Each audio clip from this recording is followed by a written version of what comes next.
2,500 years ago, nestled in a fertile valley along the border between India and Nepal, a child was born who was to become the Buddha. The stories say that before his birth, his mother, the queen of a small Indian kingdom, had a dream.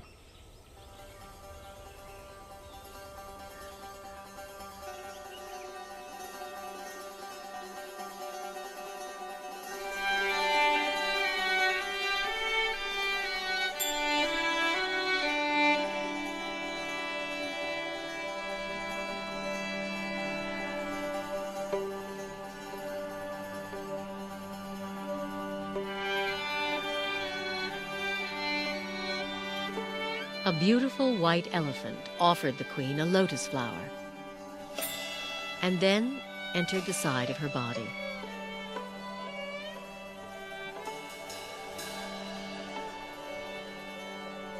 When sages were asked to interpret the dream, they predicted the queen would give birth to a son, destined to become either a great ruler or a holy man.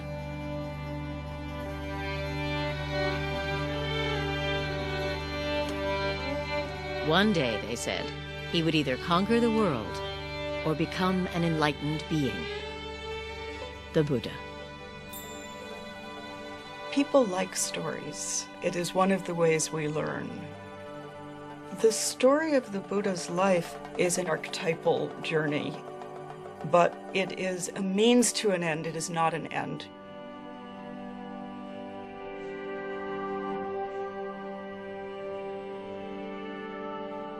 Within 10 months, as a tree lowered a branch to support her, a baby boy was born, emerging from her side.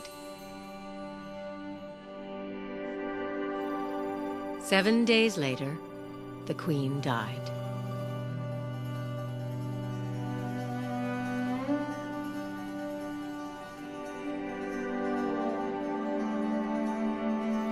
The world is filled with pain and sorrow, the Buddha would one day teach. But I have found a serenity, he told his followers, that you can find too.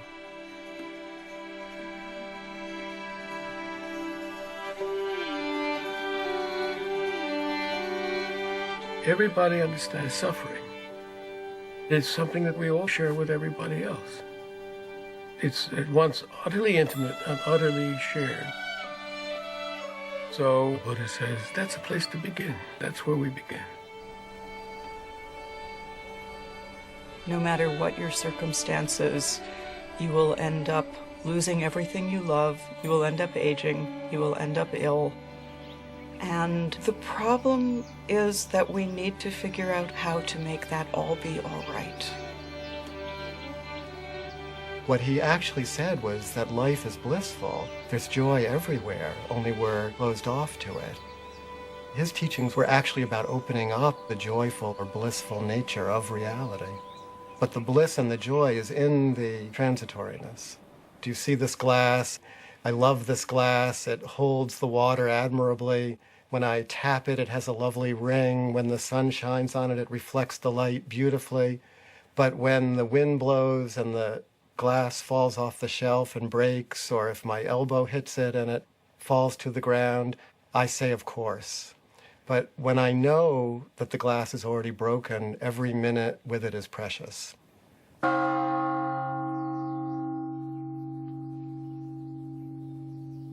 Everybody, every human being wants happiness. And Buddha, he acts like a teacher. You are your own master. Future, everything depends on your own shoulder. Buddha's responsibility is just to show the path. That's all. The Buddha can shine out from the eyes of anybody.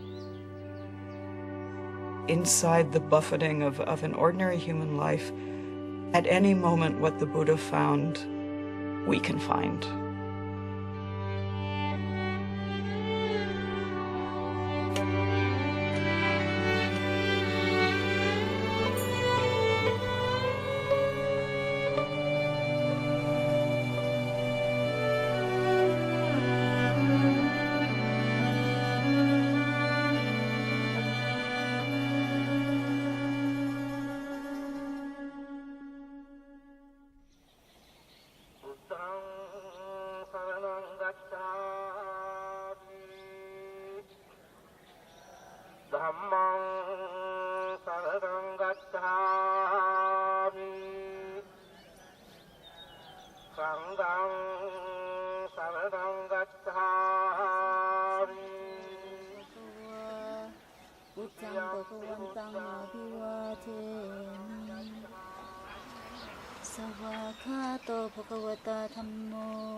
In southern Nepal, at the foot of the Himalayas, is one of the world's holiest places, Lumbini, where, according to the sacred tales, the Buddha was born.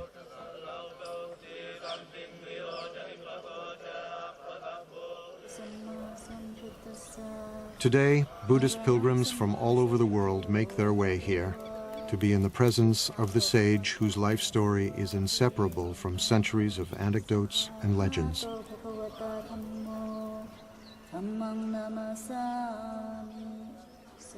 There are countless stories of the Buddha. Each tradition, each culture, each time period has their own stories.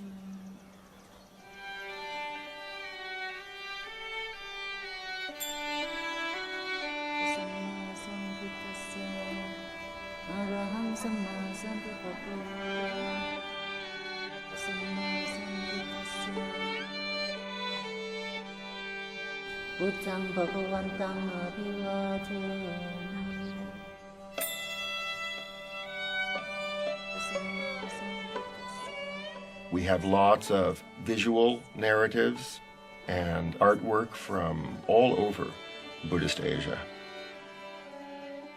But the first written material, actually, the first biography, say, of the Buddha, really, we don't see that before about 500 years after his death.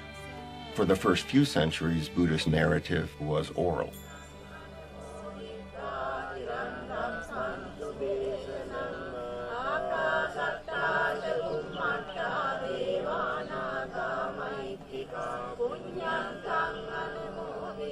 Historically, it is based on something certainly that happened. There must have been someone who corresponded with Gautama Buddha, who we don't know.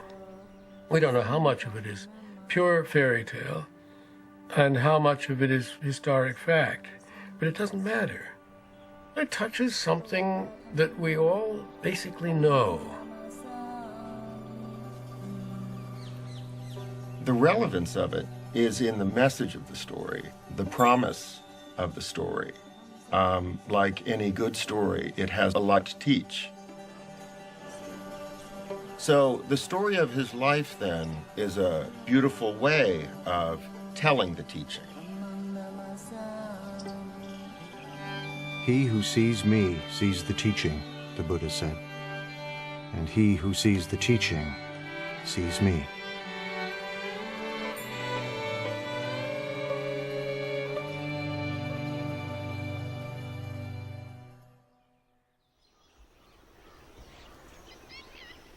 Born some 500 years before the birth of Jesus, the Buddha would grow to manhood in a town vanished long ago.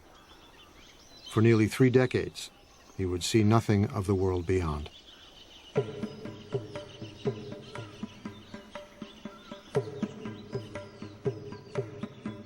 The tales say he was the son of a king, raised in a palace with every imaginable luxury. He was called Siddhartha Gautama, a prince among a clan of warriors. When I was a child, he said, I was delicately brought up, most delicately. A white sunshade was held over me day and night to protect me from cold, heat, dust, dirt, and dew. My father gave me 3 lotus ponds. One where red lotuses bloomed. One where white lotuses bloomed. One where blue lotuses bloomed. The father wants him to be a king, wants him to conquer the world, to be the emperor of India, which at that time was 16 different kingdoms. And it was predicted that he would be able to conquer wherever he wanted if he remained as a king. So the father was creating this artificial environment to coddle him. His father wanted to prevent him from ever noticing that anything might be wrong with the world. because he hoped that he would stay in the life they knew and loved and not go off as was predicted at his birth and possibly become a spiritual teacher rather than a king. Shielded from pain and suffering, Siddhartha indulged in a life of pure pleasure. Every whim satisfied, every desire fulfilled. I wore the most costly garments, ate the finest foods. I was surrounded by beautiful women.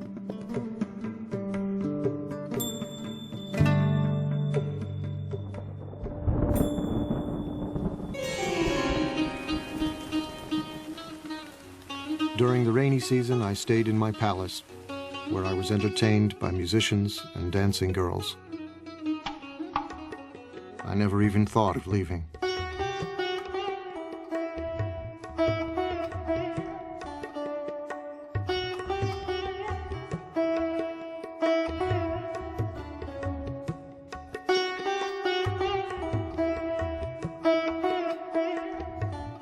When he was 16, his father, drawing him tighter into palace life, married him to his cousin. It wasn't long before they fell in love. He was totally in love with her. There is a story that on their honeymoon, which was about 10 years long, at one time they rolled off the roof that they were making love on while in union, and they fell down but landed in a bed of lotuses and lilies and didn't notice they had fallen.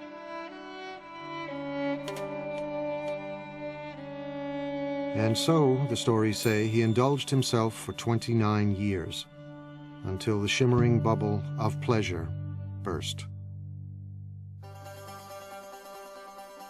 His father does everything he can to never let him leave, never let him see the suffering that life is. But one day he goes outside and he's traveling through the kingdom and he has the first of 4 encounters. He sees an old man and he asks his attendant, and the attendant says, "Oh, that's change. One doesn't always stay young and perfect." Then on the next tour outside, he sees a sick man and doesn't quite understand what it is. He asks his attendant, and the attendant says, "Oh, that happens to all of us." Everybody gets sick, and don't think you are a prince, you will not get sick. Your father will get sick, your mom will get sick, everybody will become sick. Then he sees that it isn't just the sick person, in fact it's universal, and something is stimulated inside of him, so he keeps getting the chariot driver to take him out, and he sees, horror after horror. And on his 3rd trip outside, he meets a corpse. And he recognizes impermanence and suffering and death as the real state of things. The world that he had been protected from, shielded from, kept from seeing. And he was shocked. He was shocked. And he realized, this is my fate too. I will also become old. I will also become ill. I will also die. How do I deal with these things? These are universal questions in any human being's life. What it's like to be in a body inside of time and our fate, and how do we navigate that? It really is a tale of the transformation from a certain naive, innocent relationship to your own life to wanting to know the full story, wanting to know the full truth.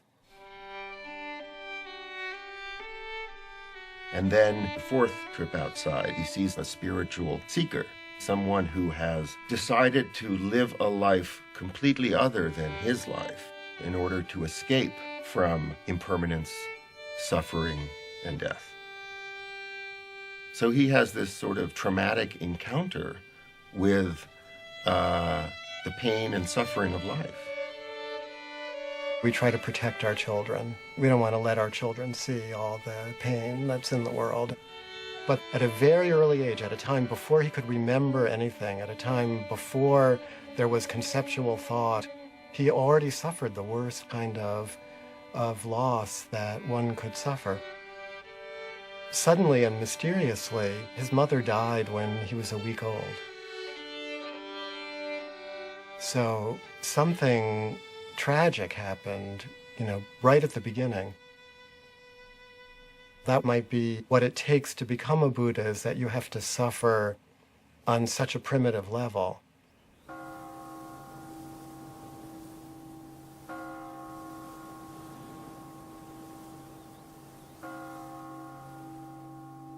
"29 years old, profoundly troubled, Siddhartha was determined to comprehend the nature of suffering. He resolved to leave the palace. His wife had just given birth to a baby boy. Siddhartha called him Rahula, fetter. He names his son Fetter. He names his son Ball and Chain. This is the fetter that will keep me tethered to this life. This is what will keep me imprisoned.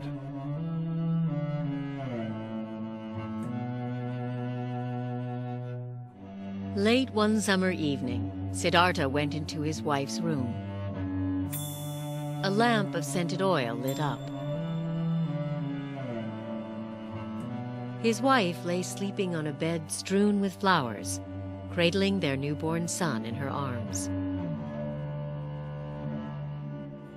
He gazed from the threshold, deep in thought.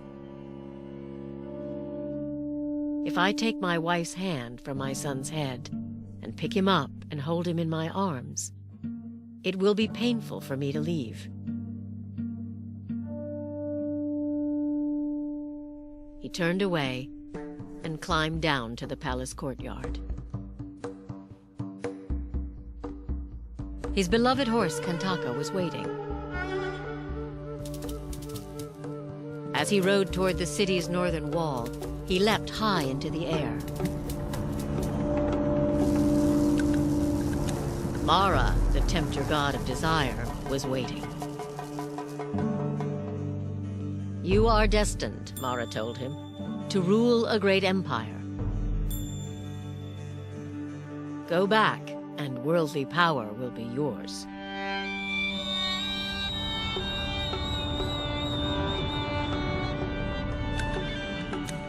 Siddhartha refused.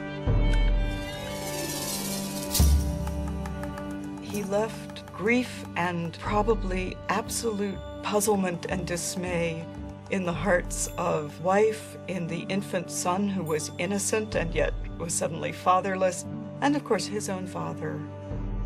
But there is no knowledge won without sacrifice.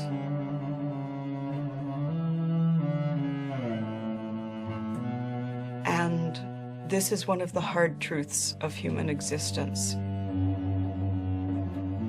In order to gain anything, you must first lose everything.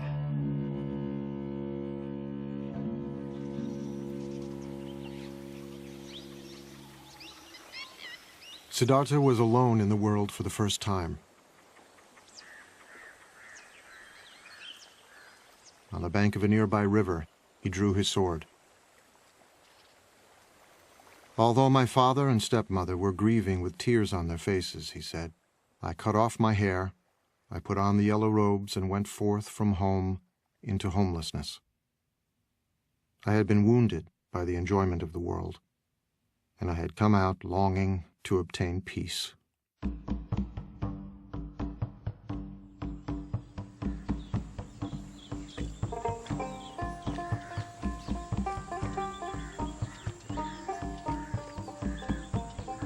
Siddhartha wandered south toward the holy Ganges River.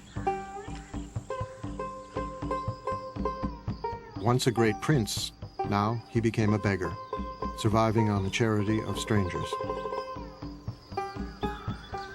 He slept on the cold ground in the dark forests of banyan, teak, and sal that covered the northeastern plain, frightening places where wild animals roamed and dangerous spirits were said to live. He's going out to see what there is. He's a seeker. He doesn't have a teaching yet. He doesn't have an understanding yet. He doesn't have insight yet. He doesn't have a solution yet, but he recognizes the problem.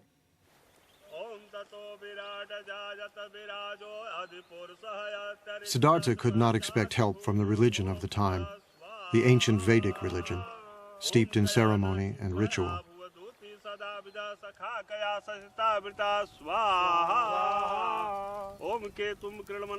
Some of its rituals still live on in ceremonies conducted by Hindu priests, who chant Vedic formulas more than 2,500 years old.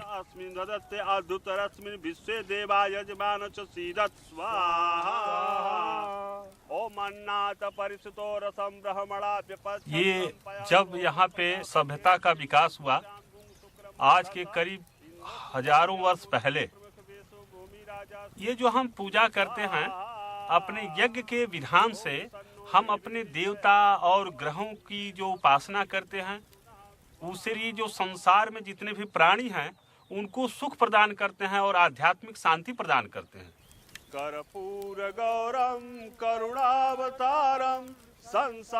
For centuries, the Vedic rituals had commanded respect for the gods and inspired conviction. But by Siddhartha's time, the rituals no longer spoke to the spiritual needs of many Indians, leaving a spiritual vacuum and a sense of foreboding. The gods become less important than the rituals themselves. It's a period of great unrest. It's a period of social upheaval, social change. Cities were growing, generating new wealth and spiritual hunger. As one ancient voice cried out in despair, "The oceans have dried up, mountains have crumbled, the pole star is shaken, the earth founders, the gods perish. I'm like a frog in a dry well." A lot of people aren't satisfied with the religion that they grew up in. And when Prince Siddhartha decides to give up his life, he's doing something that lots of other people were doing. Siddhartha joined thousands of searchers like himself, renunciants, men and even a few women who had renounced the world, embracing poverty and celibacy, living on the edge, just as spiritual seekers still do in India today.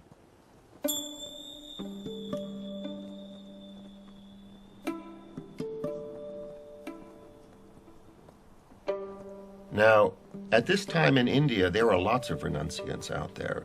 It's a flourishing renunciant tradition. There are many different people who have given everything up and practice austerities and meditate in order to escape from the cycle of death and rebirth. The notion of reincarnation is something that's part of Indian culture, part of Indian civilization, part of Indian religion, that was there long before the Buddha.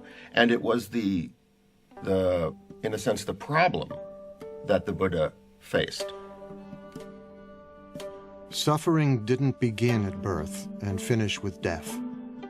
Suffering was endless. Unless it was possible to find a way out, become enlightened, become a Buddha. In his time, there was a sense of death not being final, but of death leading inexorably to rebirth, and of suffering beings bound to the wheel of death and rebirth.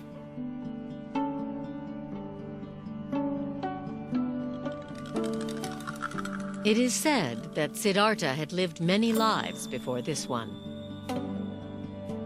As countless animals,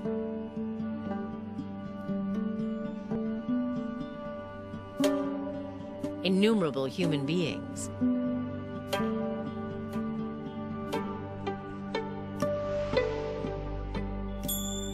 and even gods. Across 4 incalculable ages, the sacred texts say, and many eons, experiencing life in all its different forms.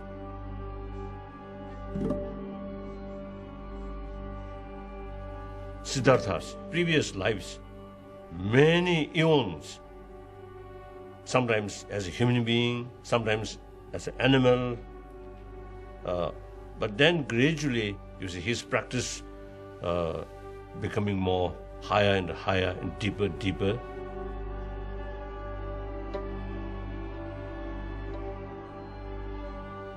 The idea is from life to life to progress more and more toward the enlightenment and become wiser and wiser.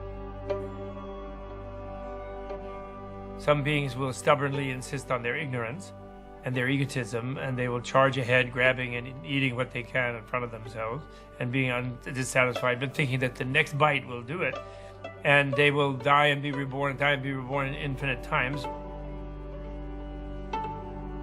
It could take them, billion lifetimes if they're very stubborn,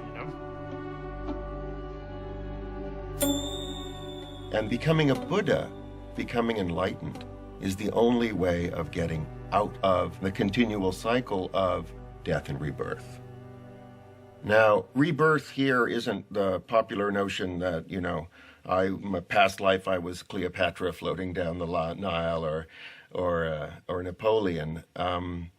It's as if every life is going through junior high school again, over and over and over.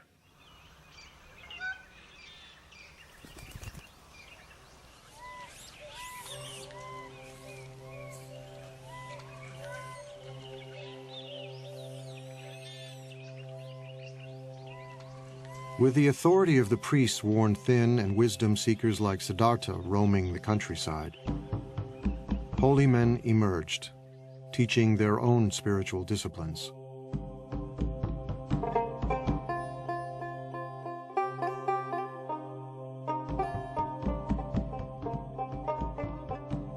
Siddhartha apprenticed himself to one of them, a celebrated guru who taught that true knowledge could never come from ritual practice alone. It was necessary to look within. "You may stay here with me," the guru told him. "A wise person can soon dwell in his teacher's knowledge and experience it directly for himself." Siddhartha set himself to learn the rigorous practices the guru prescribed. The teachers of the time are already teaching forms of yoga and meditation, teaching that the self-reflective capacity of the mind can be put to use to tame the mind, to tame the passions. That was already established in India. And there were probably so many schools of yoga and meditation in those days, just as there are now.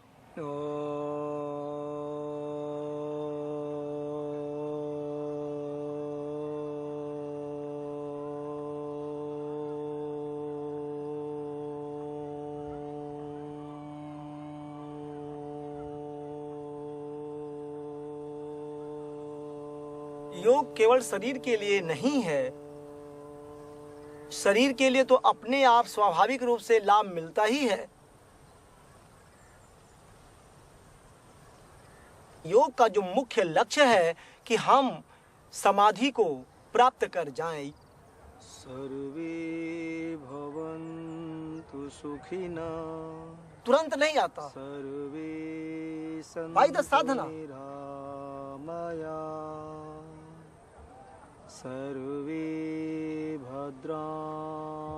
Although yoga appears to focus on controlling the body, it is in fact an ancient spiritual discipline, a form of meditation, harnessing the energies of the body to tame the mind.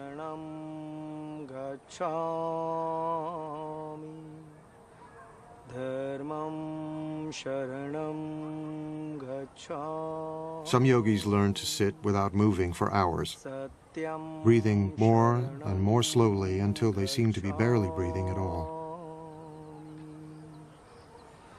Om Shahana Vavatu Sarve Bhavantu Sukhina. All kinds of trance states are possible through meditation.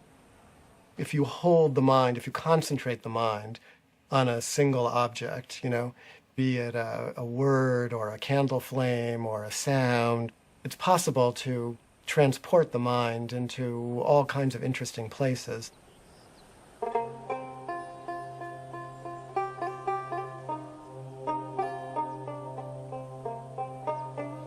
The person who was to become the Buddha was very good at all of those practices. He was a super student, doing these practices, taking them to their limit, and no matter what he did in these practices, he was still stuck in the pain that he set out with. He ascends to these very rarefied states of consciousness, but it's not permanent. And it does not bring penetrating truth into the nature of reality. So these become a temporary escape from the problem of existence, but they don't solve the problem.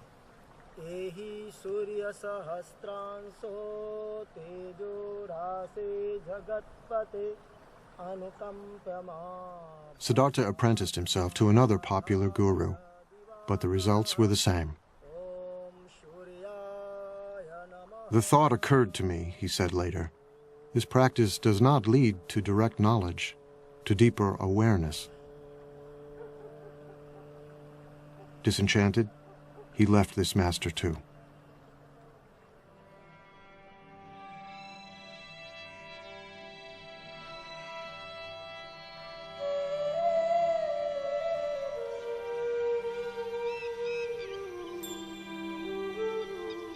Siddhartha continued to drift south, still searching for the answer to his questions. Why do human beings suffer? Is there any escape? He's trying and trying and searching, and he already experienced extreme luxury, so now he tries extreme deprivation.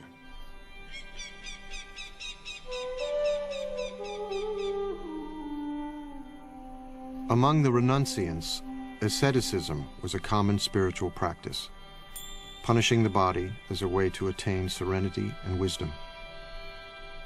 Siddhartha fell in with 5 other ascetics, and soon was outdoing them in mortifying the flesh, subjecting his body to extremes of hardship and pain.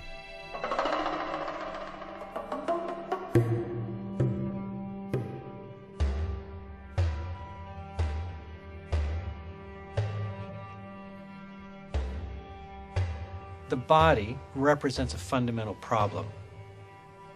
Old age brings a decrepitude to the body. Sickness brings pain and suffering to the body. And death is ultimately the cessation of the functioning of the body.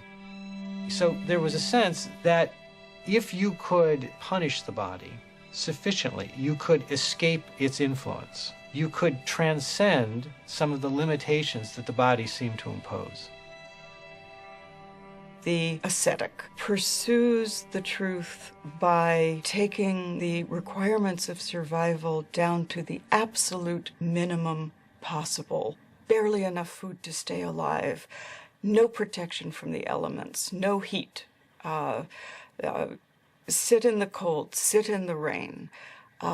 Meditate fiercely for all the hours of awakening. The step of renunciation, of shedding everything, of dying, the feeling that one is dying to one's life as it was, is essential to being reborn as someone who sees.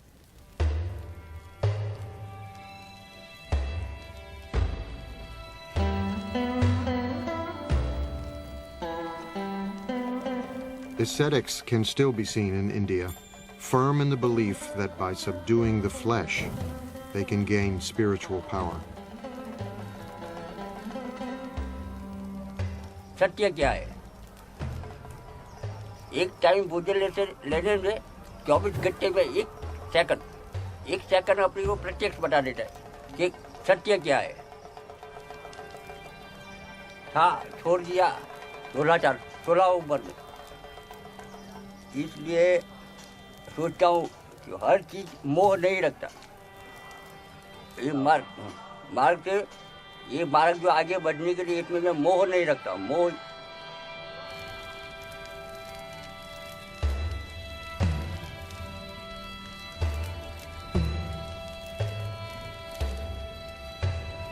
Emaciated, exhausted, Siddhartha punished himself for 6 years, trying to put an end to the cravings that beset him. He tortures himself, trying to destroy anything within himself that he sees as bad. The spiritual traditions of that time said you can be liberated if you eliminate everything that's human, everything that's coarse and vulgar, every bit of anger, every bit of desire. If you wipe that out with force of will, then you can go into some kind of transcendental state. And the Buddha tried all that, and he became, the most anorectic of the anorectic ascetics. He was eating 1 grain of rice per day. He was drinking his own urine. He was standing on 1 foot. He was sleeping on nails. He did it all to the utmost.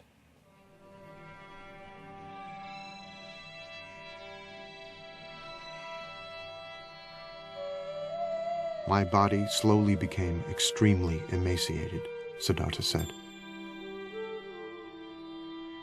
My limbs became like the jointed segments of vine or bamboo stems.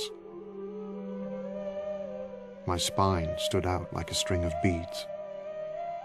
My ribs jutted out like the jutting rafters of an old abandoned building. The gleam of my eyes appeared to be sunk deep in my eye sockets, like the gleam of water deep in a well. My scalp shriveled and withered like a green bitter gourd, shriveled and withered in the heat and wind.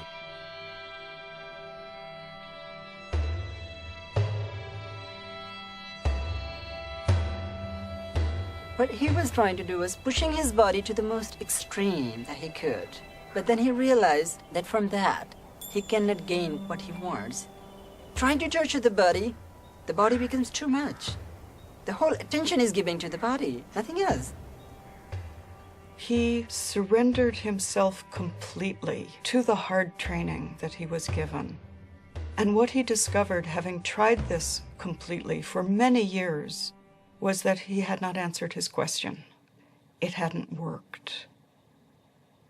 He was on the verge of death, dying, unawakened, when he remembered something.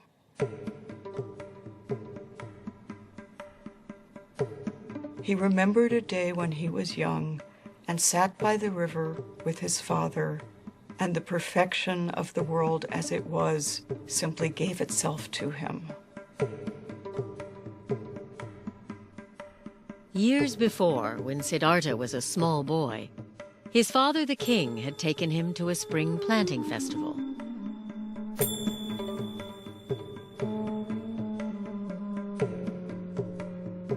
While he watched the ceremonial dancing, he looked down at the grass.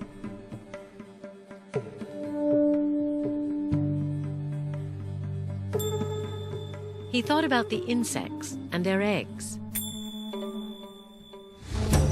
destroyed as the field was planted. He was overwhelmed with sadness.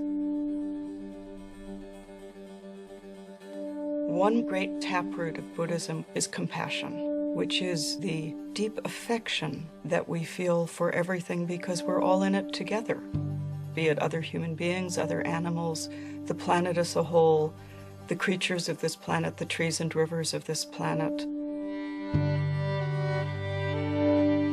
Everything is connected.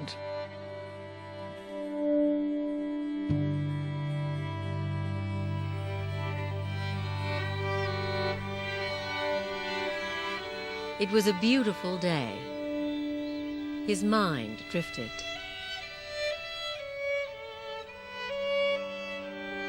As if by instinct, he crossed his legs in the yoga pose of meditation.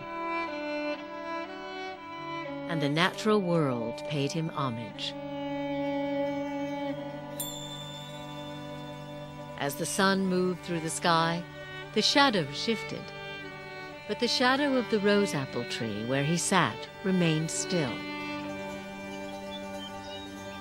He felt a sense of pure joy. The joy that he found is in the world that is already broken. It's in this transitory world that we're all a part of. And the fabric of this world, despite the fact that it can seem so horrible, the underlying fabric of this world actually is that joy that he recovered. That was his great insight. But, he says, I can't sustain a feeling of joy like this if I don't take any food, so I better eat something. And then at that moment, a village maiden mysteriously appears carrying a bowl of rice porridge. And she said to him, "Here, eat." That moment of generosity and release, when he accepted the rice, was a decision towards life. It was what in the Christian tradition might be called grace, that you cannot do it completely on your own. And in Christianity, the grace comes from the divine. In the story of the Buddha, the grace comes from the ordinary kind heart of a girl who sees somebody starving and says, "Eat." There's something beautiful. Whenever I remember that story, it makes me so happy because I see the heart of Buddha as the person he was, like the Siddhartha.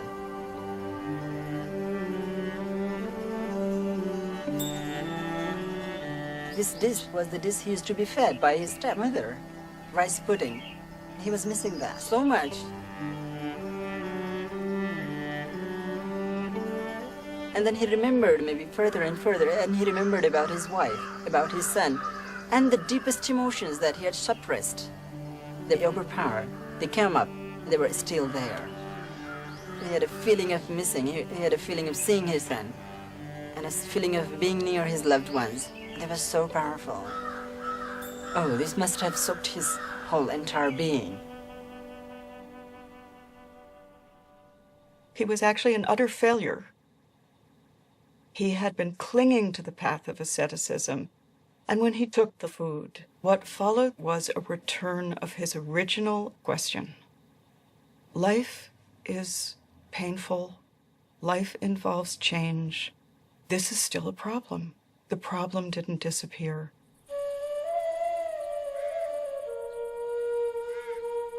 It wasn't long before the ascetics who had been Siddhartha's companions found him eating and turned away in disgust. Siddhartha loves luxury, they said. He has forsaken his spiritual practice. He has become extravagant. But the man who will become the Buddha realizes that extreme deprivation isn't the way to go. We can live as normal human beings. We can eat and drink. And in fact, we kind of need to eat and drink and be normal human beings in order to break through, in order to attain the kind of realization that he was looking for.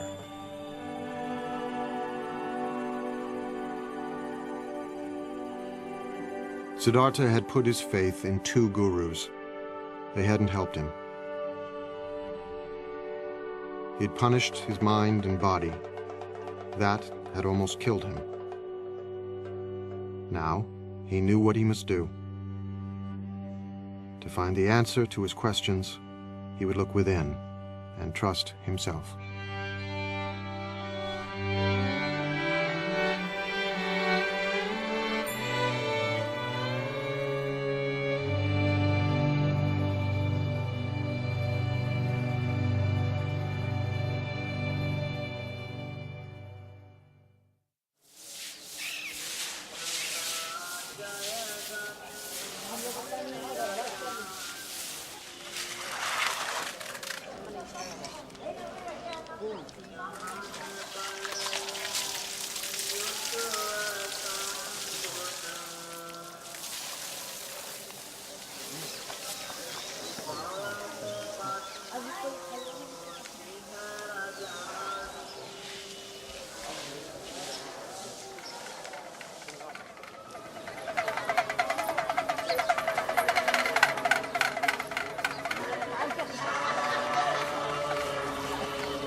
Bodh Gaya is a small town in northeastern India.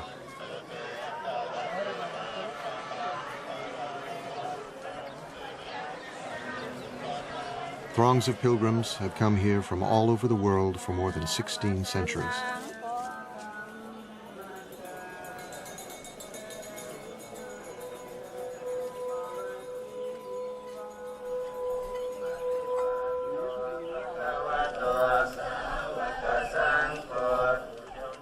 For Buddhists, there are hundreds of holy places, but none more sacred than this one.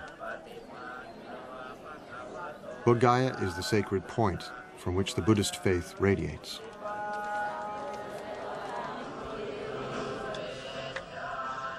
Some pilgrims travel great distances, reciting prayers and prostrating themselves every step of the way.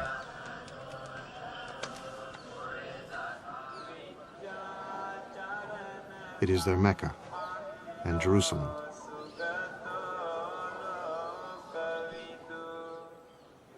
Their Holy of Holies is not the imposing temple beside them, but a simple fig tree, Ficus religiosa, the Bodhi tree. The tree, it is said, is descended from the Buddha's time.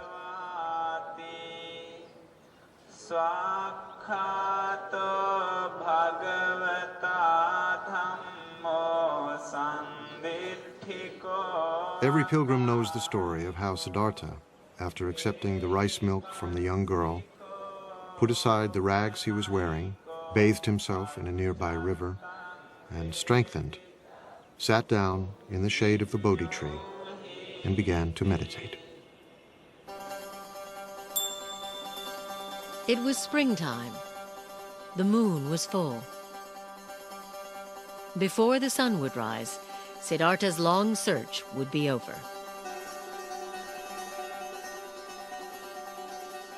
He sat down under a Bodhi tree in the shelter of the natural world in all of its beauty and fullness. And he said, I will not move from this place until I have solved my problem. Let my skin and sinews and bones dry up, together with all the flesh and blood of my body, he said. I welcome it. But I will not move from this spot until I have attained the supreme and final wisdom. All at once, Mara, Lord of Desire, rose to challenge him.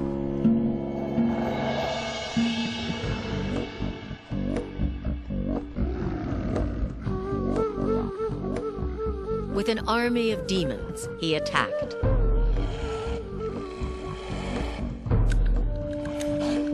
Siddhartha did not move, and their weapons turned into flowers.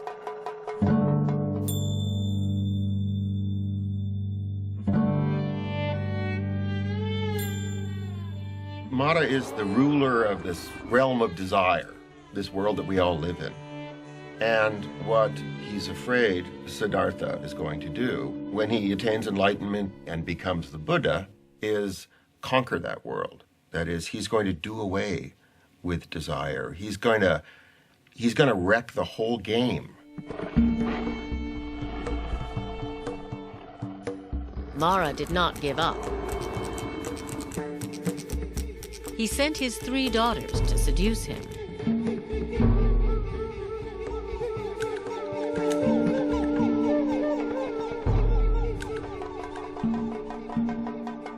Siddhartha remained still. When he faces Mara, he faces himself and his own destructive capacity. But he's not the warrior trying to do battle with those qualities. He's discovered his own capacity for equanimity. He has become like, the top of the great Himalayan mountains, The weather is passing over him, storms are raging around him, and he sits like the top of the mountain, impassive, not in a trance state, totally aware of everything. So he frustrates Mara. Siddhartha resisted every temptation Mara could devise. The Lord of Desire had one final test.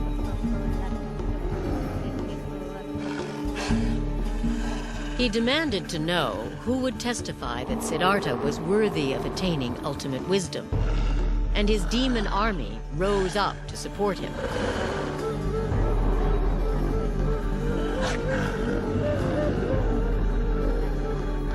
Siddhartha said nothing.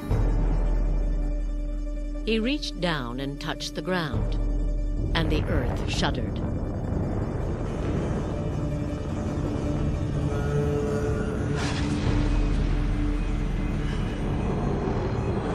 Mara's demons fled.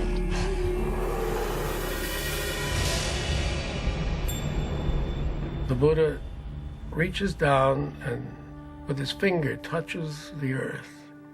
He says, "The earth is my witness." He said, "Mara, you are not the earth is right here, beneath my finger." And the earth is what we're talking about. Accepting the earth, not owning the earth, not possessing the earth, but the earth just as it is, abused and exploited and despised and rejected and plowed and mined and shat on and everything else, you know. It's still the earth, and we owe everything to it.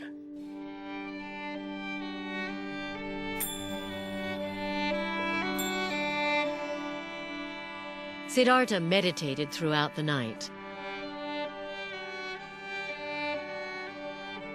And all his former lives passed before him.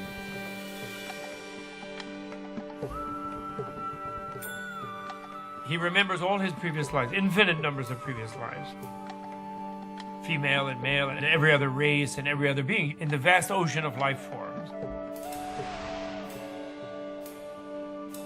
And he remembered that all viscerally, so that means his awareness expanded to be all, so that all the moments of the past were completely present to him.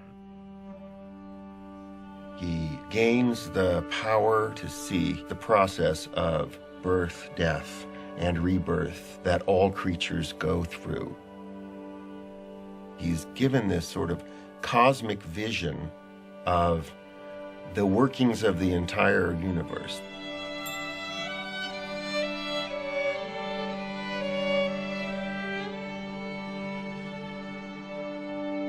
As the morning star appeared, he roared like a lion. "My mind," he said, "is at peace." The heavens shook, and the Bodhi tree rained down flowers. He had become the awakened one, the Buddha.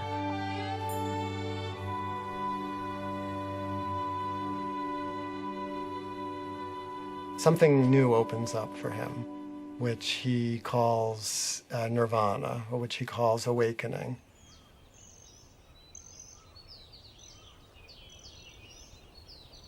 He said, "At this moment, all beings and I awaken together." So it was not just him, it was all the universe. He touched the earth, as earth is my witness. Seeing this morning star, all things and I awaken together. It's not like entering a new state, it's uncovering or surrendering to the reality that has always been there. He realized he'd always been in nirvana, that nirvana was always the case. Your reality itself is nirvana. It's the unreality, it's your ignorance that makes you think you're this self-centered, separate being trying to fight off an overwhelming universe and failing. You are that universe. You're already enlightened. He's saying the capacity for enlightenment, that your awakeness already exists within you.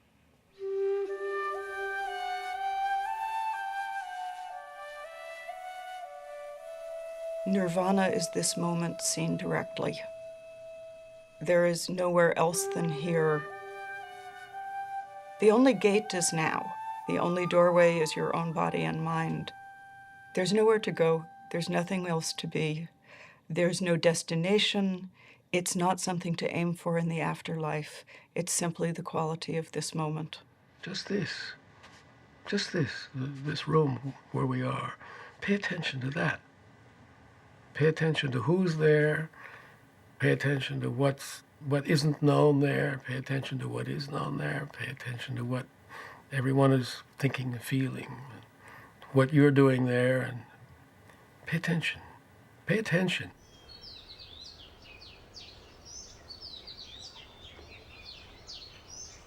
For weeks, the Buddha remained near the Bodhi tree, peaceful and serene. He was tempted to retire into a profound solitude, instead of trying to teach others what it had taken him 6 long years to discover for himself. He wants to stay there. He's very happy. He doesn't want to go out. He says to himself, no one is going to understand this. You know, people are going to think I'm crazy. They're going to think I'm nuts. Buddha saw the nature of the people, envy and jealousy and strong negative mental states. All the people in the world, they are like the fishes wriggling in the very shallow water. So Buddha, he himself, afraid to teach the people.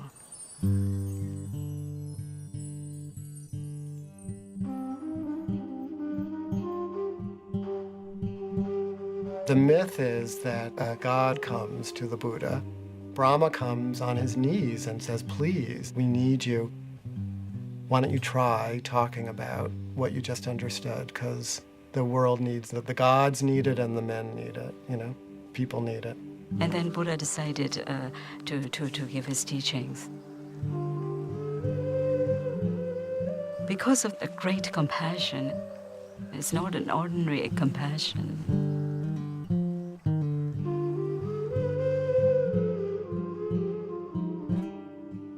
When you feel the feelings of others, you automatically don't want them to feel bad.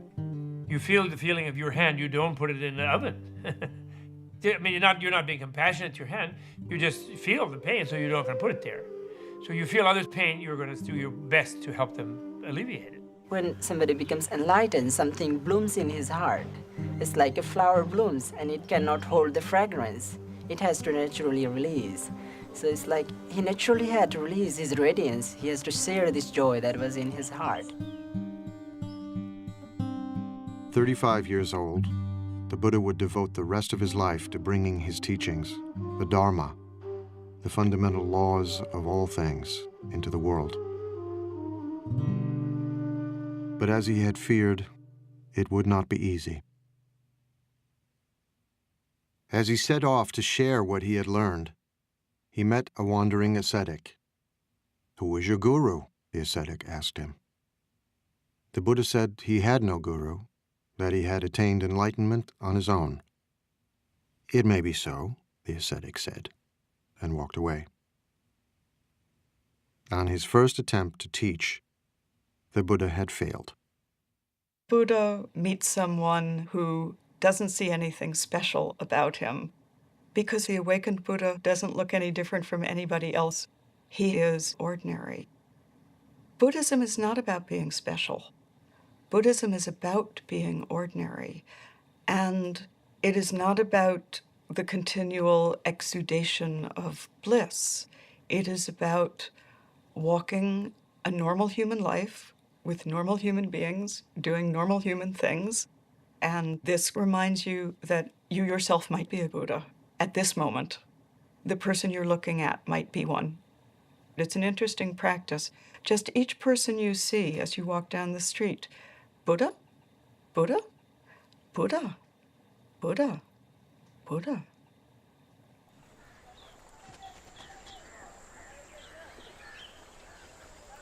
From Bodh Gaya, the Buddha walked west nearly 200 miles and crossed the Ganges River.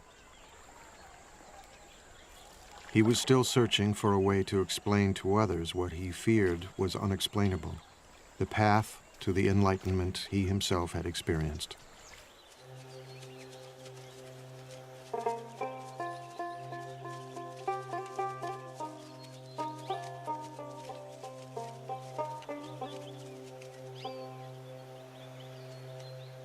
In a deer park in Sarnath, not far from the Ganges, he would try again.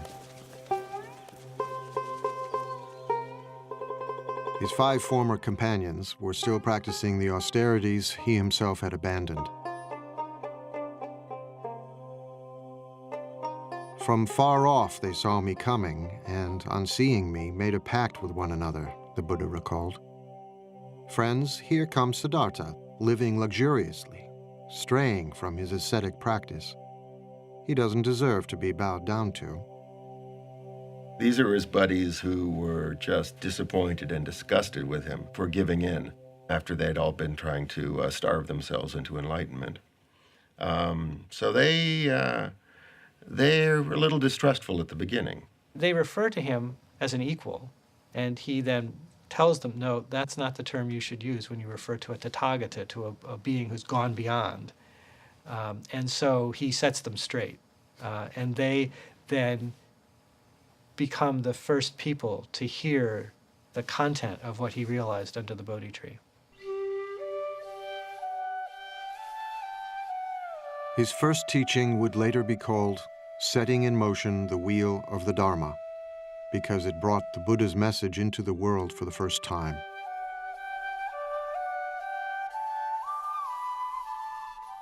He did not propound a dogma. Instead, he spoke from his own experience, out of his own heart. He had known the abandon of the sensualist and the rigors of the ascetic. Now, he would disavow both of them. The Buddha said, I've discovered a new way, and it's not the path of asceticism, and it's not the path of sensory indulgence. It's the middle way. What the Buddha was always doing was saying everything needs to be balanced. So, the middle way was always balancing between, excesses on this side, excesses on the other side.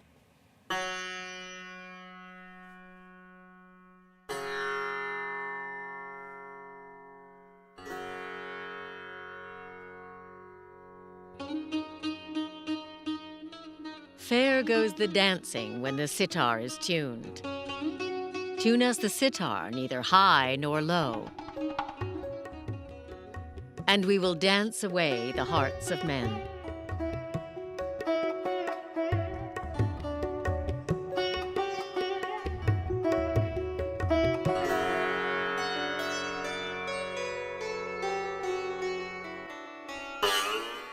But the string too tight breaks, and the music dies. The string too slack has no sound, and the music dies. There is a middle way. Tune us the sitar, neither low nor high, and we will dance away the hearts of men.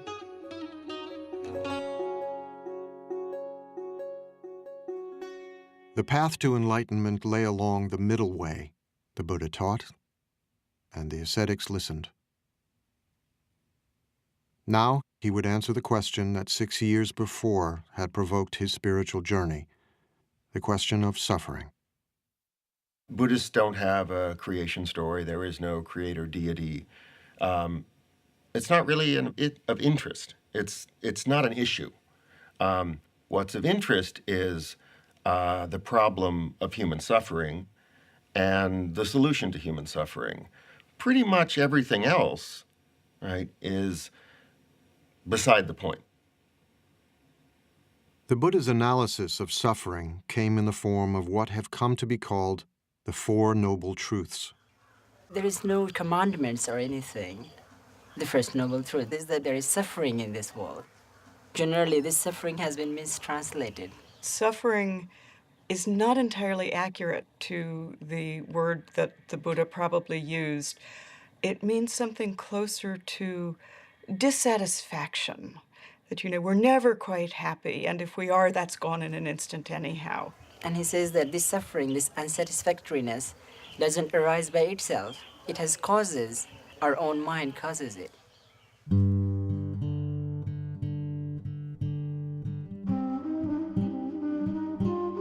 while the second noble truth asserts that suffering has a cause. The third noble truth makes an astonishing claim. You really can be free of suffering by understanding the cause of suffering. Nobody tells you that. And so that was a huge announcement. The problem, Buddha taught, is desire. How to live with the confused and entangling desires of our own minds. People often misunderstand Buddhism as saying, in order to wipe out suffering, you have to wipe out desire. If that was what the Buddha was saying, then where does the desire for enlightenment fit in? You know, the Buddha is saying, be smart about your desires. Desire must be there. Without desire, how can lead our life? Without desire, how can achieve Buddhahood? Strong desire to become Buddha. But desire to harmful, that bad. With the fourth and final noble truth, the Buddha laid out a series of instructions for his disciples to follow, a way of leading the mind to enlightenment called the Noble Eightfold Path, the cultivation of moral discipline, mindfulness, and wisdom. They are, as I like to think of them, a set of possible recipes that you can try on your own life and see which one makes the best soup. The Buddha didn't speak for long, but when he was finished, the 5 skeptical ascetics had been won over. They became his first disciples. Word quickly spread of the sage teaching in the deer park at Sarnath. Hundreds came to hear him and became disciples too. Many were wealthy merchants or their sons, living just 5 miles away in a thriving trading center on the Ganges, the holy city of Benares.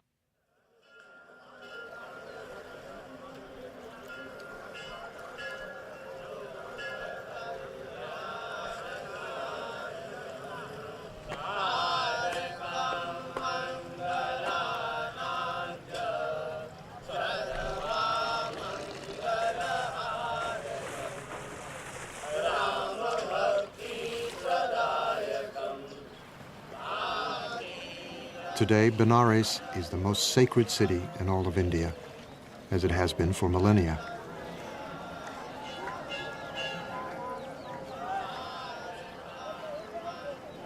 Even before the time of the Buddha, pilgrims came here to worship their gods and bathe in the holy river of heaven.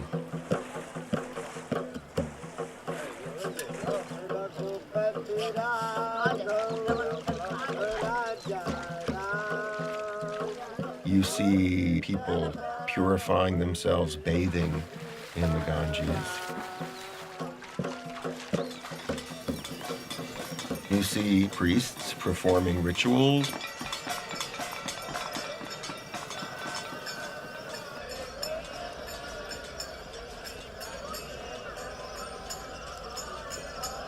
You see corpses, because that's the best place to end one's life. So you see going on there a great range of religious activity, and much of it of the type that does go back to the Buddha's time.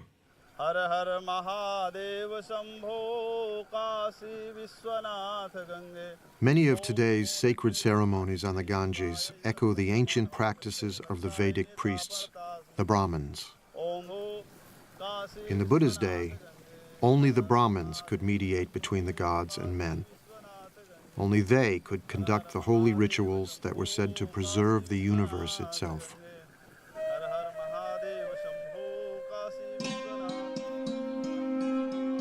The Brahmin priests stood at the pinnacle of a rigid social hierarchy, a sacred system of caste. Beneath them were the warriors, the caste to which the Buddha belonged.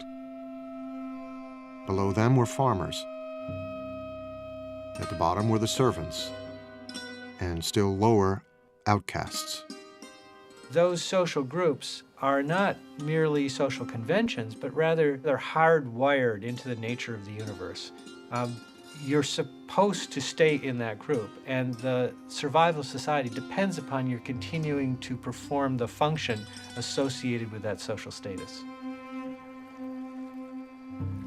Caste was irrelevant to the Buddha. So were priestly rituals to preserve the universe. His teachings focused on the universe within. The Buddha said you could be from any caste. What makes you noble is if you understand reality. You know, if you're a good person, if you're a wise person, then you're noble.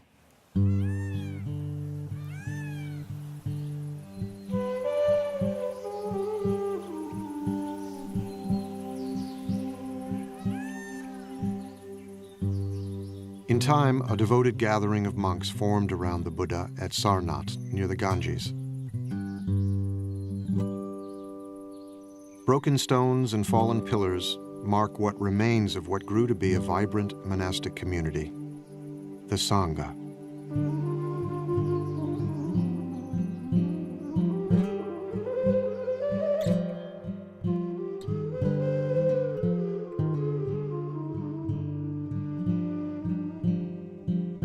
It took the Buddha many, many years to find his way, but he didn't want it to be so hard for people.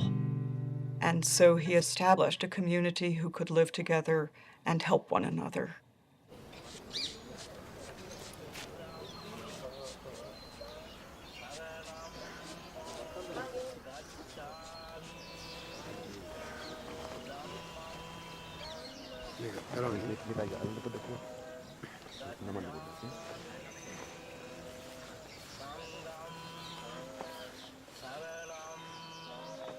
In a ceremony evoking the beginning of the Buddha's own spiritual journey, fledgling monks of all ages say goodbye to their families and homes and join the Sangha. Gacchami dutiyampi dhammam saranam gacchami.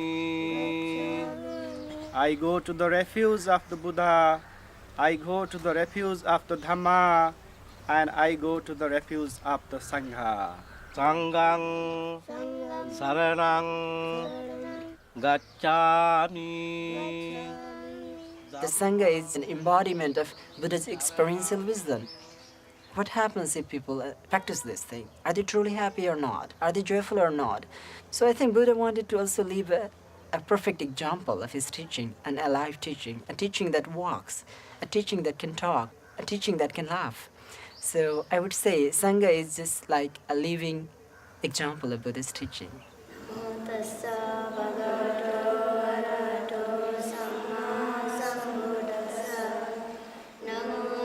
The first Sangha was a radical institution, open to people of every caste and remarkable for the times in which the Buddha lived, to both men and women.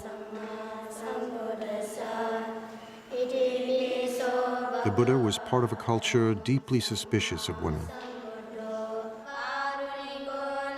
The attitude towards women at the time was very critical, and many things were impossible for them. So that was a very revolutionary thing to do that in that times of India.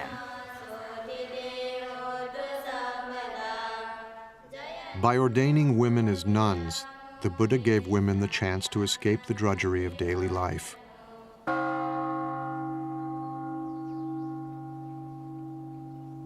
Life was so hard for most women that entering the Sangha was a liberation, as we know from their ecstatic, heart-rending poems.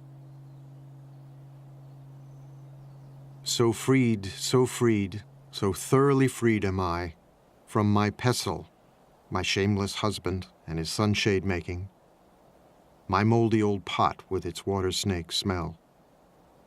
Aversion and passion I cut with a chop. Having come to the foot of a tree, I meditate, absorbed in the bliss.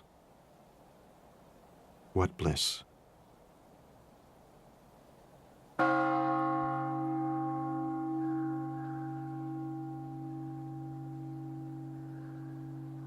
Bliss, nirvana, the Buddha taught, could be found in the fleeting moment through the practice of meditation.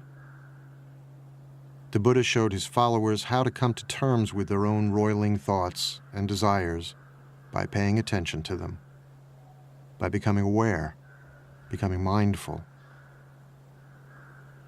As an ancient poem counsels, like an archer, an arrow, the wise man steadies his trembling mind, a fickle and restless weapon.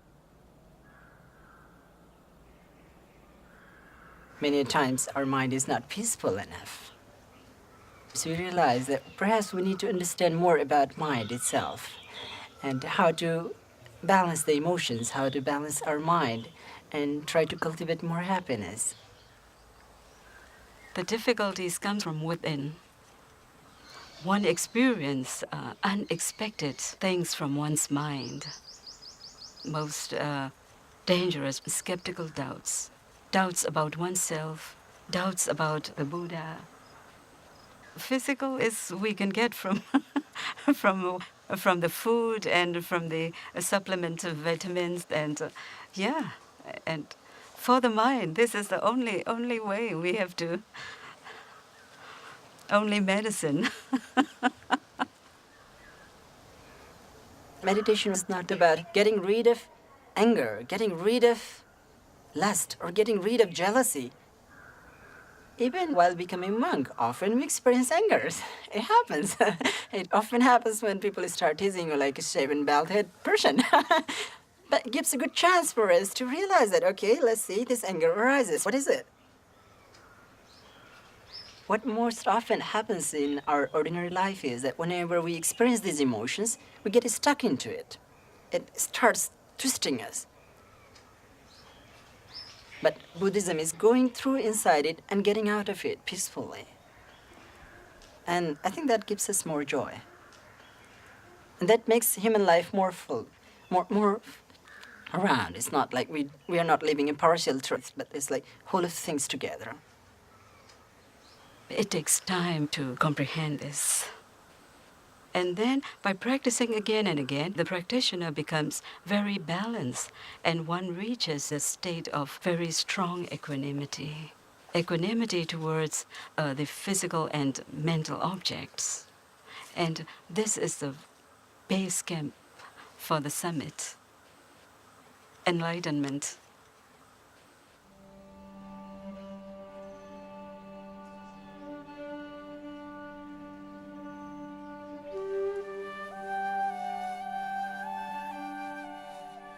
After washing my feet, a disciple said, I watched the water going down the drain.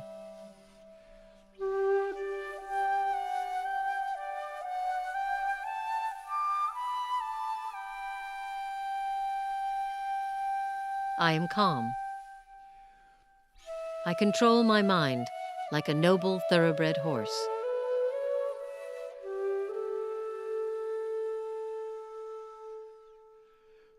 Taking a lamp, I enter my cell. Thinking of sleep, I sit on my bed. I touch the wick, the lamp goes out. Nirvana. My mind is freed.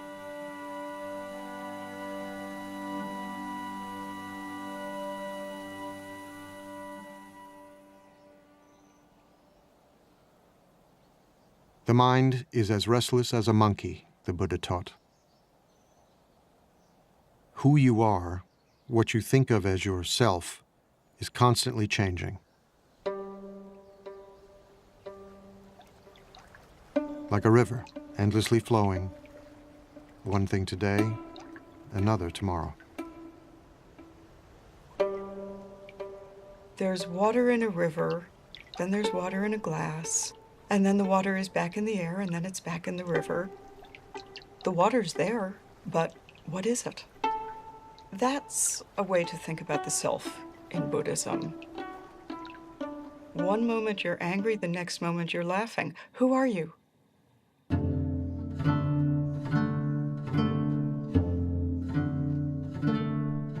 A seed becomes a plant.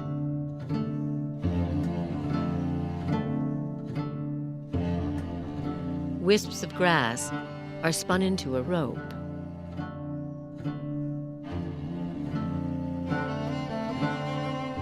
A trickling stream turns into a river.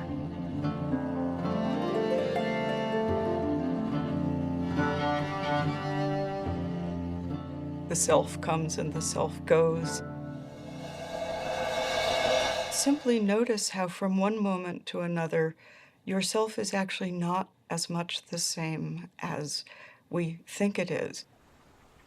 What the Buddha realizes is that if we can get rid of this fundamental misunderstanding of the nature of the self based on egotism, we won't cling to things, we won't screw up everything we do because we're thinking about it in the wrong way. Once you stop centering your feelings about your feelings on yourself, what naturally arises is simple compassion. Compassion for your own suffering, compassion for the suffering of others. Even the most abstract of the Buddha's teachings had a practical, ethical dimension.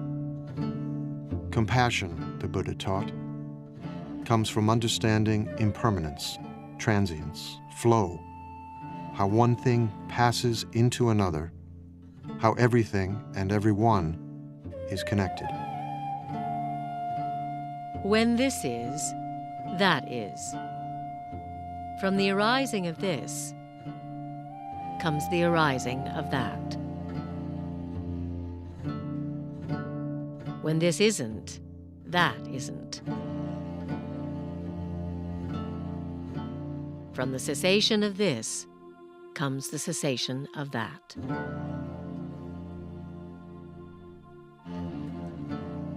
This is always connected to that. Everything is connected to everything else. You never live by yourself. You live always within a family, a society, a culture. You constantly interact with other people all the time. So our happiness depends on their happiness as well. How can we be happy if we are the only one happy in just an island of happiness within an ocean of misery? Of course, that's not possible. Compassion stirred the Buddha to send his monks out into the community. Sworn to chastity and poverty, they wandered the roads, bringing the Buddha's teachings into the world.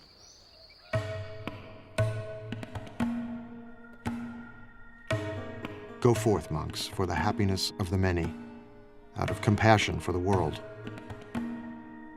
There are beings whose eyes have little dust on them, who will perish if they do not hear the teaching. But if they hear the teaching, they will gain liberation. The monks exist by begging.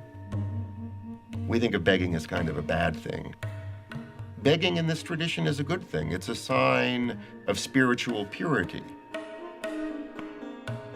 You're not allowed to beg tomorrow's lunch today. Only today's lunch. Then you can't eat from noon until dawn the next day. Then you have to go out and get another lunch. And then in exchange for lunch, you give a lecture. Unless they say we don't want to hear about it, then you don't. But that's the only thing but that forces you to interact with the lay community. And if you're not serving them, if you're not doing something useful for them, they won't put anything in your bowl, and that will be the end of your community.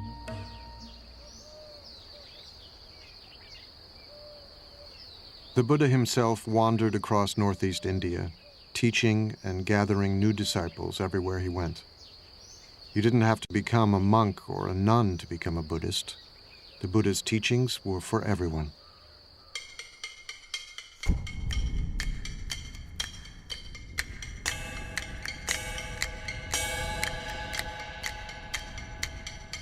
Everything is burning. What is burning? The eyes are burning. Everything seen by the eyes is burning.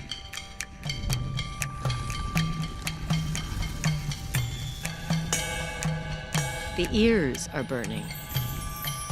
What is burning? Everything heard by the ears is burning.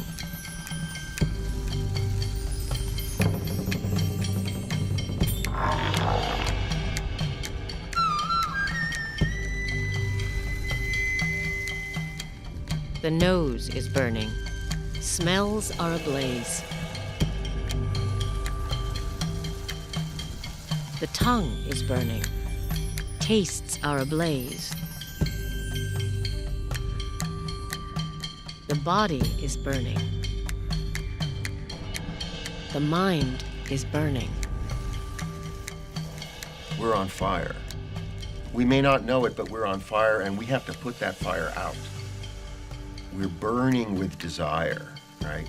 We're burning with craving. Everything about us is out of control.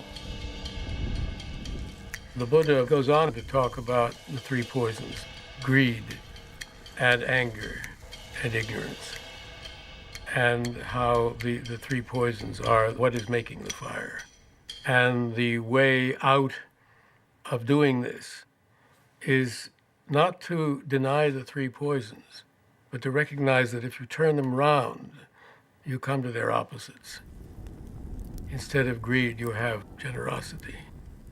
Instead of anger, you have compassion. And instead of ignorance, you have wisdom.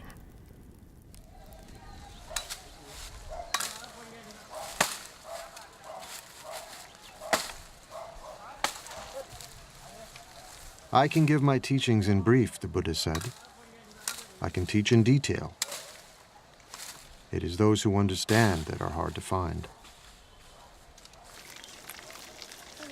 There are stories of people coming to the Buddha and saying, I am leaving your teaching because you have not told me about whether there is a life after death or whether there is another world.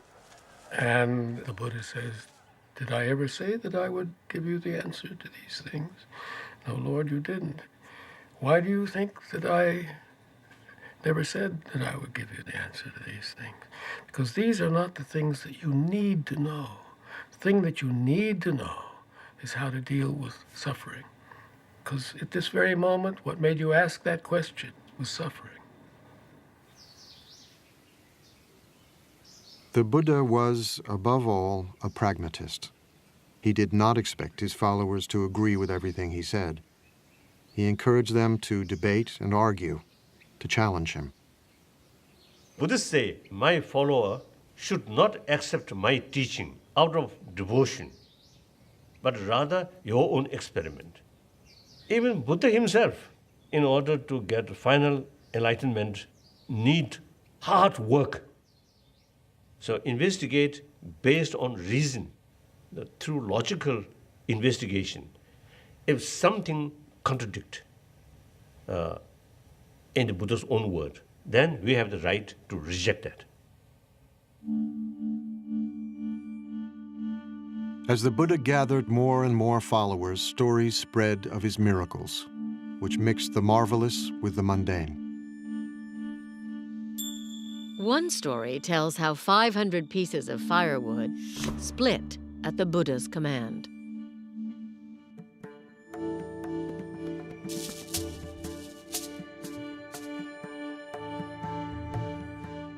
In another, a mad elephant charged wildly down the street, forcing everyone to flee.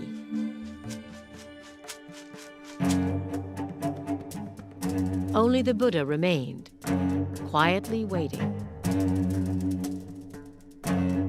The elephant, overcome by the Buddha's radiant kindness, knelt before him, and the Buddha patted his leathery trunk. What is the meaning of miracle? Miracle is something unexpected. I think 100 years ago, jumbo jets or some of these really computers or these, I think in their eye, this is something miracle. Because miracle is something cannot understand. So now, I think within this century, we may find some new ideas or new facts. So far, we spend all our energy and time for research on matter, not internal world. This skull small space, but a lot of mysterious things still there. The great field of knowledge is as tiny as the Earth is in the universe. I mean, it's a speck, and the universe is what we don't know, and it will always be that way. However much we find out, it will still be that way, because the unknown is vastly, it's unspeakably greater than anything we will ever know.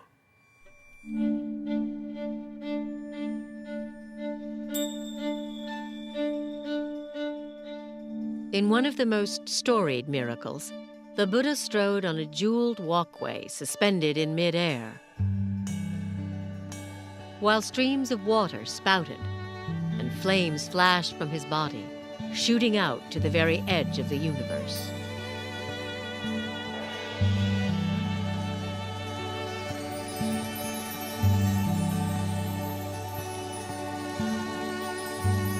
And as the Buddha sat on a lotus flower giving his teachings, he replicated himself, filling the sky with multitudes of Buddhas for all to see and wonder.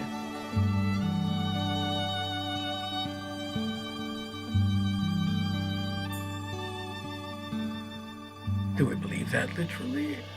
Does it matter whether we believe it literally? What many of those miraculous stories are about is the sheer wonder of it all. The very fact that the whole of unknown time and space has led to this very moment when we're sitting here talking to, when we are sitting here talking to each other, is utterly miraculous. Sitting here in a room, having had a cup of coffee, having taken it out of a beautiful blue and white porcelain mug, what could be more miraculous than that? Everyday life around us is already so implausible and so glorious that what need for further miracles?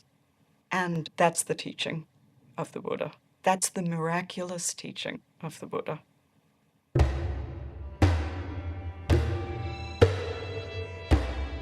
Violence, the Buddha taught, always leads to more violence. To the slayer comes a slayer. To the conqueror comes a conqueror. He who plunders is plundered in turn. War was endemic in the Buddha's age, ravaging northeast India again and again. Although kings and their ministers sought his counsel, the Buddha offered no grand political vision. He was powerless to stop the killing and the fighting. Even the men, women, and children of his former kingdom were massacred by a marauding king, forced into pits and trampled by elephants.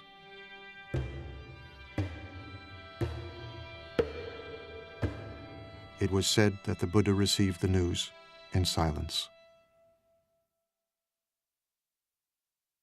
Hundreds of them killed. So that day, Buddha was sad. Buddha's a human being. So he acted like a human being. So sometimes he also, they fail. He failed to perform miracle. The Buddha failed, but we as the Buddha fail constantly. And part of our suffering is our failure, our recognition of our failure. Buddhism doesn't argue with reality. There will always be both the potential for awakening in any moment and the potential for incredible damage at any moment. And if we fool ourselves into thinking we're past that, we will do incredible damage. Change, the Buddha said, must come from within. The Buddha starts always with the mind and talks about the violence in the mind and says that violence in the world is a result of violence in the mind. A tree lives on its roots. If you change the root, you change the tree. Culture lives in human beings. If you change the human heart, the culture will follow.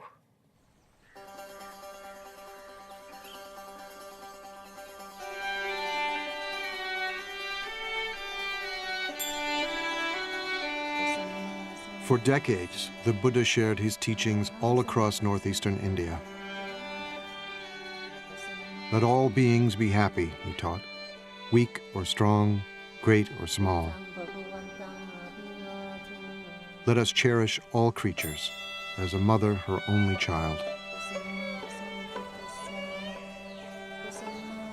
Barefoot in his robes, he was still walking the roads when he was 80, but old age was upon him. His back hurt, his stomach was often in pain. I am old, worn out, he told a trusted disciple, like a dilapidated cart held together with thin straps.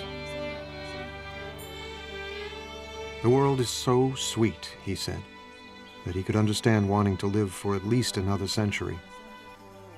But he was frail and exhausted.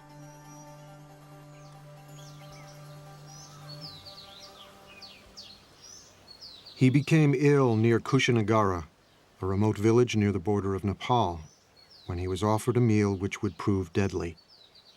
The food was spoiled. He ate what was offered to him, and it's said that he knew it was bad, but he took it anyway because it was offered and didn't want the person who offered it to feel bad because it was his time.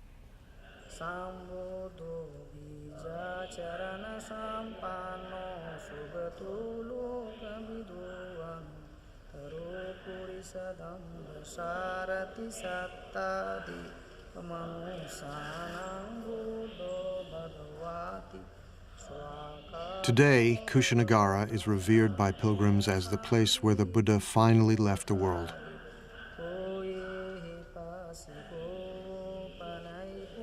It was in Kushinagara where he grew weak and asked to be laid on his side in a quiet grove of sal trees. As he neared the end, his disciples began to weep, stricken with grief.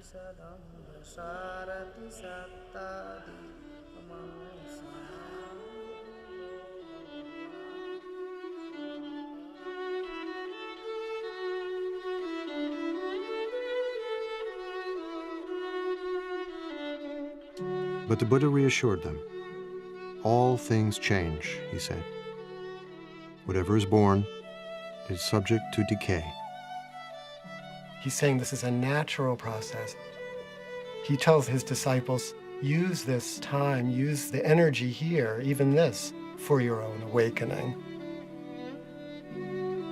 So he used even his own death and their sadness as a time to remind them of what their real task was.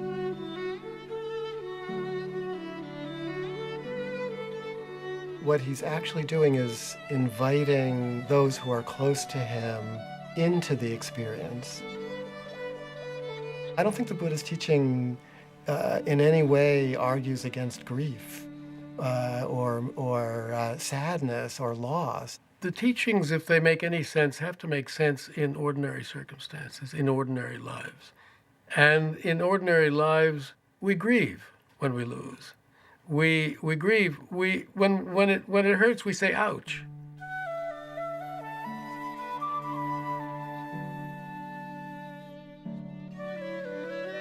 Buddhism is trying to look at things the way they are, the way it is, just as it is. It hurts. This is life. This is our life. And our relation to life involves losing it, too. You don't get beyond these things. You don't get beyond them.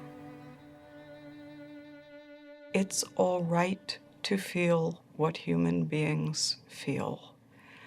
And we are not supposed to turn into rocks or trees when we practice Buddhism. Buddhas laugh, cry, dance, feel ecstasy, probably even feel despair. It is how we know the world. It is how we live inside of our hearts and not dissociated from them. The Buddha had always been saying goodbye.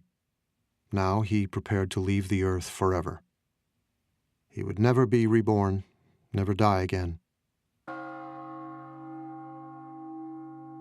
It may be that after I'm gone, the Buddha told his disciples, that some of you will think, Now we have no teacher.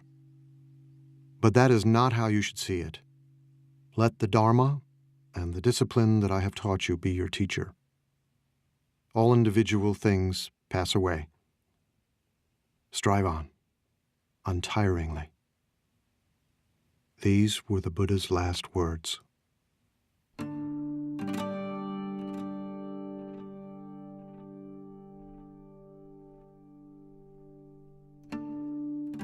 The Buddha died peacefully.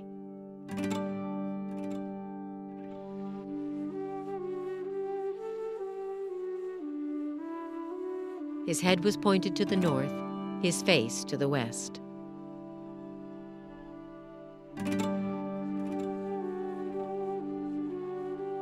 The stories tell how the earth shook, and the trees suddenly burst into bloom.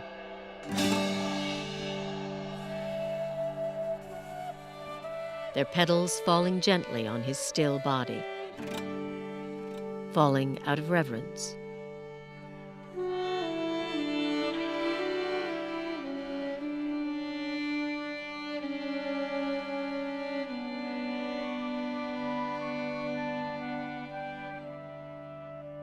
Divine coral flowers and divine sandalwood powders fell from above on the Buddha's body, out of reverence.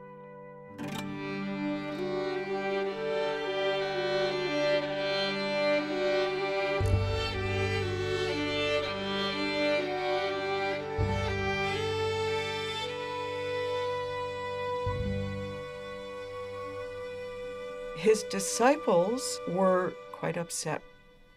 What are we going to do without our teacher? We will be lost without our teacher. But his instruction was so simple and so clear. I am not your light. I am not your authority. You've been with me a long time now. Be your own light.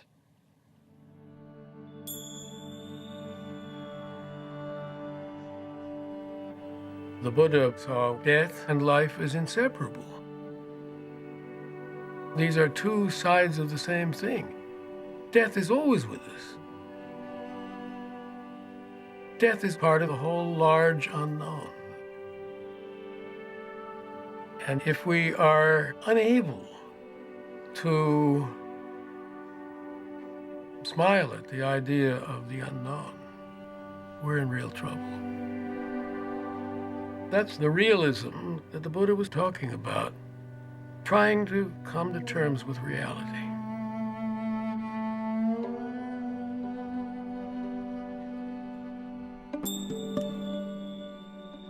When he was 29 and still Prince Siddhartha, the Buddha had left his wife, child, and family to try and understand the nature of suffering.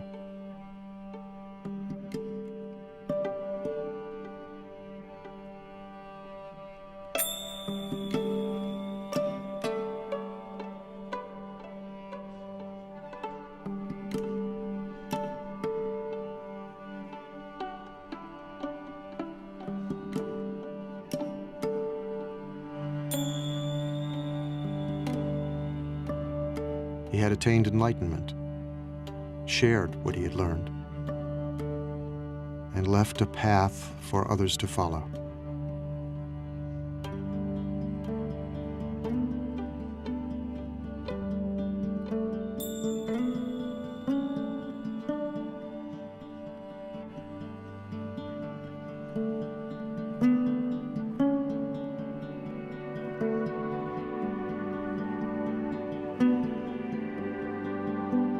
Now he was gone.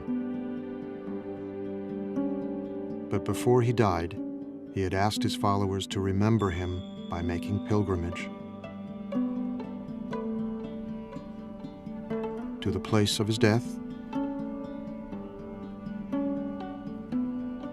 to where he gave his first teachings,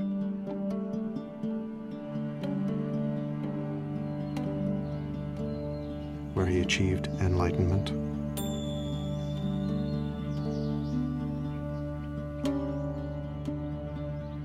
and where he was born.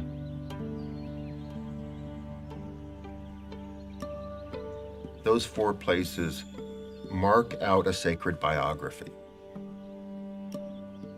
And in tracing that pilgrimage route, you are learning the story of that life.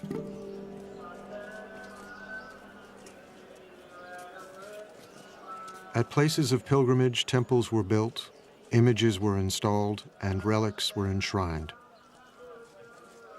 Millions of people get immense inspiration.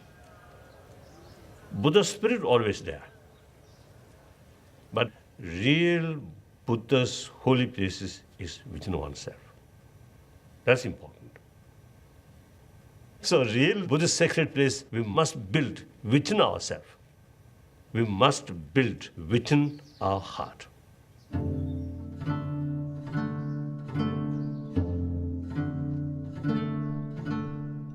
Although the Buddha had predicted that his teachings, like everything else, would in time disappear, Buddhism flourished in India for 1,500 years.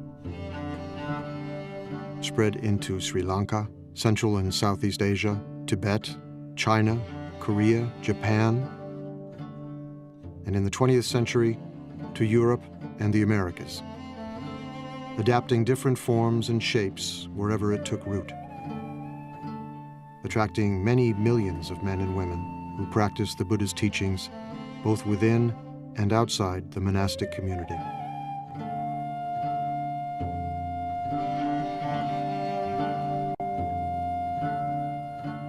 But everywhere, and in every age, the essence of the story remains the same. The Buddha said that we've turned this world into a painful place. And this world does not have to be a painful place. This world can be a world inhabited by Buddhas. But it's up to each one of us to turn ourselves into a Buddha. That's the work. If the Buddha is not you, finally the Buddha is of no interest to you. The Buddha is of such interest to you because you are the Buddha. Every sentient being, even insect, have Buddha nature, the seed of Buddha. That's the seed of enlightenment. So therefore, there is no reason to believe some sentient being cannot become Buddha. So like that. I know that there are supposed to be preserved footprints of the Buddha, which are kept in one of the sacred places in India or Nepal. And, you can stand in them. And if you stand in them, maybe you realize, 10 toes, me too.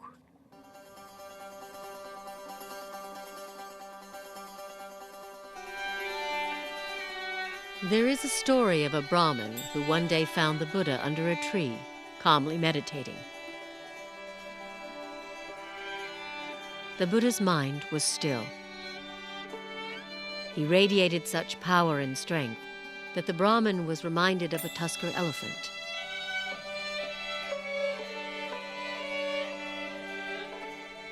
The Brahmin asked him who he was. Imagine a lotus that had begun life underwater, the Buddha replied.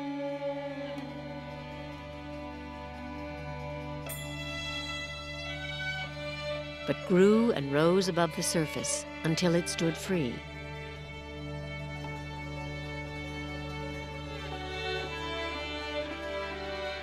So I too have transcended the world and attained the supreme enlightenment. Who are you then? The Brahmin wondered. Remember me, the Buddha said, as the one who woke up.